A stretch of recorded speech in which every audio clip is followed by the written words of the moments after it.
నేను ఊరికే టికెట్ ఆశించినానని చెప్పి అది అయిపోయిన మాట వాస్తవము. కానీ ఒకటి మాత్రం నిజం, నేను పార్టీకి తప్ప వేరే దానికి నేను ఎటువంటి ఏ వ్యక్తి కూడా నన్ను నమ్ముడు. పార్టీ వేరే పార్టీ చేసినాడంటే నమ్ముడు. మా కుటుంబమే తెలుగుదేశం.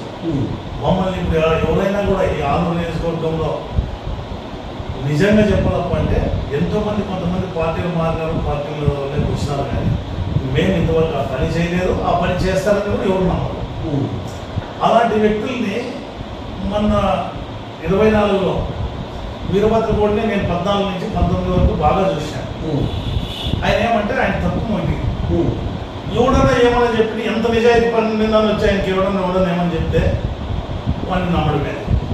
వాడి నిజమా, వీడు ఎందుకు చెప్తున్నాడు, వీడు ఆ వ్యక్తికి నాకు గ్యాప్ తెచ్చేదని చెప్తున్నారా, లేదా అప్పుడు ఇంత చేసే వ్యక్తినా అని ఆలోచించే వ్యక్తి కాదు. వాళ్ళ తమ్ముడు బాగా మంచి లీడర్. ఆ వ్యక్తి ప్రతి ఒక్క విషయాన్ని ఆలోచన చేసి ముందుకు నిర్ణయం తీసుకుంటాడు. ఈ వ్యక్తి అట్లా కాదు, ఎంతసేపు ఉన్నా